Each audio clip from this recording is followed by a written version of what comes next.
Hola chicos, ¿cómo están? Bueno, pues bien, vamos a revisar el bloque 1 con respecto a los tipos de células, sus componentes y funciones. Pues bien, comenzamos. Como podrás observar y recordar, toda la materia está organizada en un sistema que tiende a ordenarse de menor a mayor complejidad. En este dibujo, la parte mínima de la materia son las partículas subatómicas: el protón, carga positiva; el neutrón, carga neutra; y el electrón, carga negativa. De acuerdo al modelo atómico actual, definido por Bohr, sabemos que los electrones se encuentran girando alrededor del núcleo. Sabemos que el núcleo entonces está constituido por protones y neutrones. Se unen en grupos idénticos para formar los llamados elementos químicos. Estos elementos químicos se encuentran distribuidos en la Tierra en diferente porcentaje, tal cual se muestra a continuación. Como vemos, el oxígeno ocupa un 46% con respecto al calcio, con respecto al hierro. Y bueno, pues bien, el oxígeno, como sabemos, constituye un elemento esencial para la vida. Ahora bien, estos elementos químicos también se unen por medio de enlaces químicos, los cuales se clasifican, como recordarás, en enlace iónico, enlace covalente y en enlace metálico, cuyas características estudiarás más adelante. Pues bien, el resultado de esta unión nos produce elementos unidos para formar estructuras más complejas llamadas biomoléculas o moléculas que dan vida, como son los carbohidratos, los lípidos, las proteínas y los ácidos.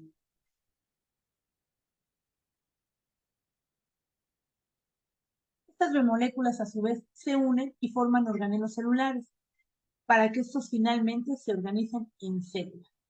Existen dos grandes tipos de células en nuestro planeta, las llamadas eucariontes y procariontes. Recuerda entonces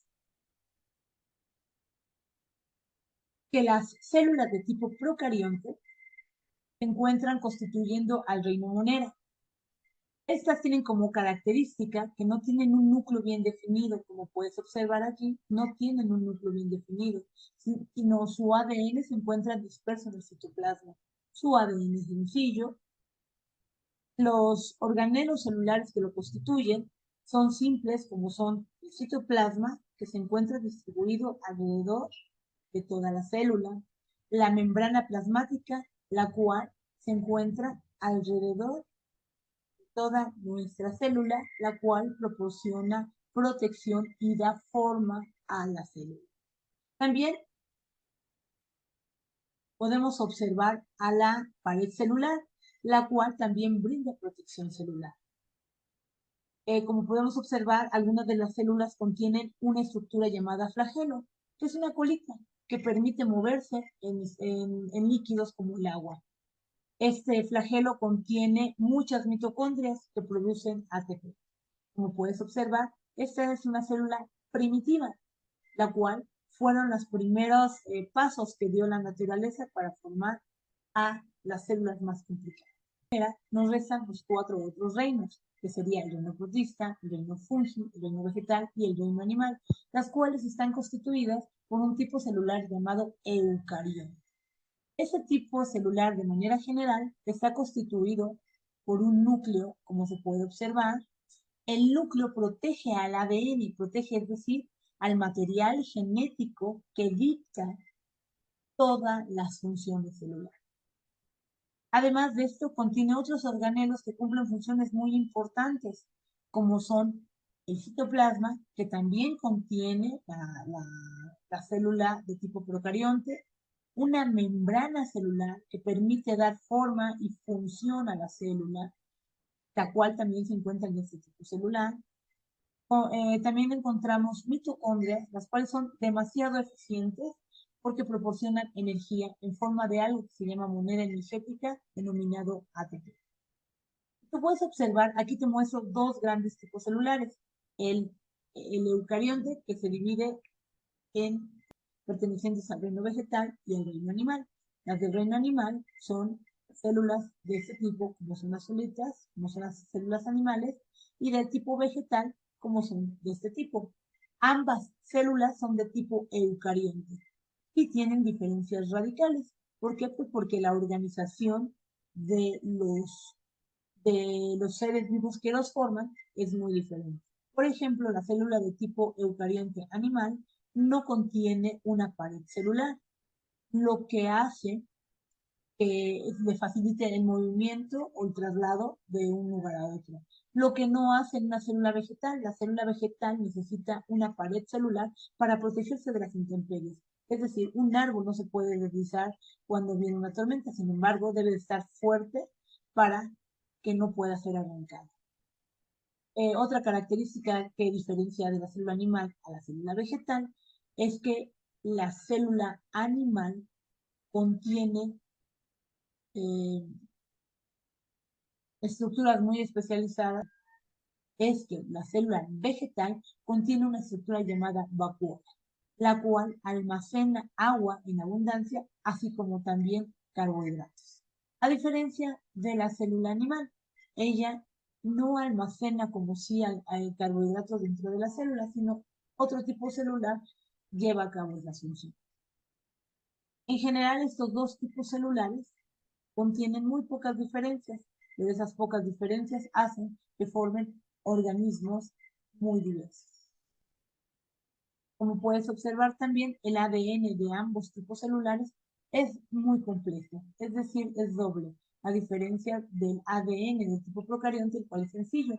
Por eso nunca verás una bacteria del tamaño de un ser humano, es porque no tiene la información genética necesaria para formar estructuras cada vez más.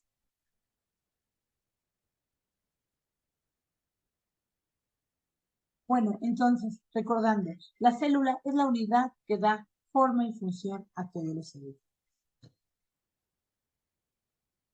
Esto nos lleva entonces a recordar los postulados de la teoría celular, los cuales nos dicen, todos los seres humanos están constituidos de células. Las células pueden generarse a partir de otras. Dentro de las células se llevan a cabo reacciones químicas que permiten organizar el organismo. Pues sí, como recordarás, cada una de las células es una unidad independiente. Cada una de nuestras células lleva a cabo reacciones químicas que permiten su funcionamiento y a su vez su asociación con las demás células. Es como en un pueblo, cada una de las casas funciona por sí mismo y la unión de todas esas casas van a dar la organización de todo el pueblo, de todo un ecosistema. Y pues finalmente, las células contienen la información necesaria dentro del núcleo en una biomolécula llamada ADN, la cual permite heredar las características de todos los organismos, a su vez de controlar las funciones. Cada una de nuestras células tienen una función específica. Debes de recordar entonces que los 5 reinos que constituyen a los seres vivos de todo el planeta tienen a organizarse de tal manera que forman individuos independientes y de diferente complejidad. A los organismos que contienen un solo tipo de células se les llama unicelulares, mientras que los organismos que contienen o están constituidos por más de una célula se les llama multicelulares y por supuesto los siguientes serían pluricelulares. Entre los organismos unicelulares podemos encontrar a las bacterias, las cuales no se asocian para formar estructuras más complejas, como son los tejidos. En cambio, las células de tipo eucarionte, animal y vegetal, así como el fungi, se pueden asociar y formar estructuras más complejas como son los tejidos conectivo, el nervioso, el muscular y el epitelial, para a su vez formar organizaciones cada vez más complejas como son los aparatos y sistemas y formar entonces un todo, que es un organismo como tú y como yo. Entre los tipos celulares que se encuentran en las de tipo eucarionte, pues tienen una diversidad de funciones. Debes de recordar entonces, por ejemplo, las células que llevan a cabo la distribución del oxígeno dentro de nuestro cuerpo se llaman eritrocitos. Las células que se encargan de la defensa de nuestro cuerpo ante la presencia de virus, bacterias y hongos se llaman leucocitos. Debes de recordar además que las células que se encuentran aquí dentro de nuestro cerebro y que controlan la comunicación del exterior al interior se llaman neuronas. Otro ejemplo celular son las que constituyen los huesos, que serían los osteocitos. Y así, un sinfín de células que nos ayudan a organizar nuestra estructura. También es importante entonces que mientras que la célula de tipo eucarionte que nos da complejidad está constituido por un ADN complejo como es el doble ADN, la doble hélice, y que contiene un núcleo que lo protege porque es muy importante, las células de tipo procarionte no tienen un núcleo, tienen un núcleo no verdadero llamado núcleoide.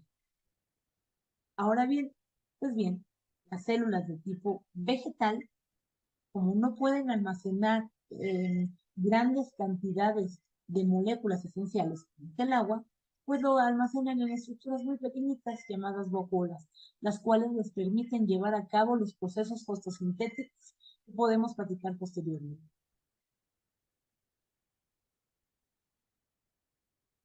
Pues bien, comenzamos en realidad.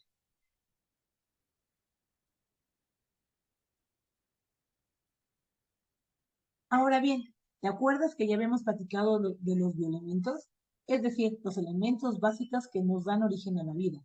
Habíamos platicado entonces que estamos constituidos de protón, electrón y neutrón, se juntan y forman átomos, los átomos se juntan y forman elementos químicos. Entre estos elementos químicos encontramos a los que forman la vida, como son los bioelementos: carbono, hidrógeno, oxígeno, nitrógeno, fósforo y azufre, el llamado SHANS. Estos bioelementos se clasifican en dos grandes grupos, los primarios y secundarios. Los primarios son esenciales, como son el oxígeno, el carbono y el nitrógeno. Recuerda que cuando se formó la Tierra, uno de los primeros elementos químicos que dieron inicio a la organización celular más compleja, o que permitieron una organización celular más compleja, fue la presencia de oxígeno.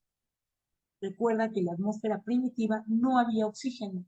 Con los planetas, se enfriando los planetas, pero no había oxígeno. Y eso impedía radicalmente la formación de estructuras cada vez más complejas. Pero voilà, se forma el oxígeno. Al formarse el oxígeno, se forma la llamada capa que nos protege de la radiación solar, y esa capa de ozono nos permite entonces controlar y mantener el equilibrio de todo el ecosistema. Importante, ¿no?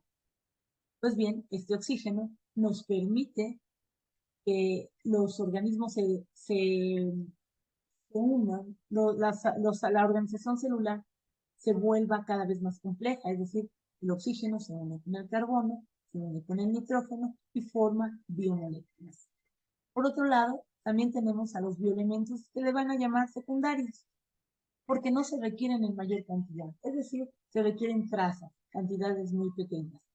No son indispensables para la vida celular, sin embargo, son elementos esenciales para que se lleven a cabo cierto tipo de reacciones.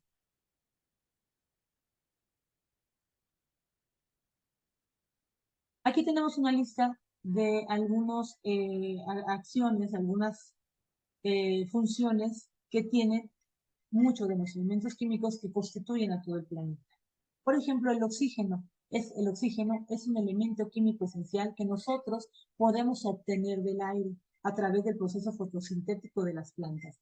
Nosotros lo obtenemos, pasa por todo nuestro sistema hasta llegar al torrente sanguíneo, el cual es transportado por los eritrocitos. Recuerda, células de color rosito que tienen hierro en el centro y que permiten cargar como si fuera una lanchita el oxígeno hacia todo el torrente sanguíneo hasta llegar a la célula. ¿Para qué? Para formar moléculas como son el ATP.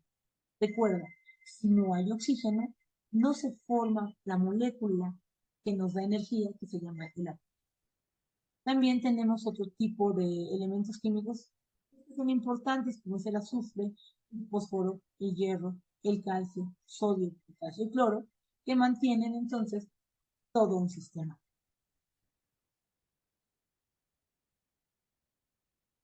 Como hemos mencionado, todos estos elementos químicos se unen y forman estructuras más complejas, como es el agua, la cual recuerda que constituye el 70% de la estructura del planeta y el 70% de la estructura de nuestro cuerpo, la cual sin duda hace que se lleven a cabo las reacciones químicas dentro de cada una de las células.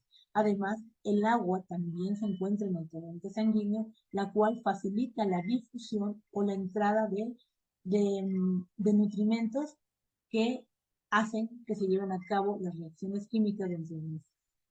Además, también se encuentran otras biomoléculas llamadas sales minerales, las cuales las estudiaste en química, como son el cloruro de sodio, o como son otro tipo de compuestos químicos que hacen que se lleven a cabo todas las reacciones. Y además que funciona todo nuestro organismo. Ok, hasta pronto. Ok, hasta pronto.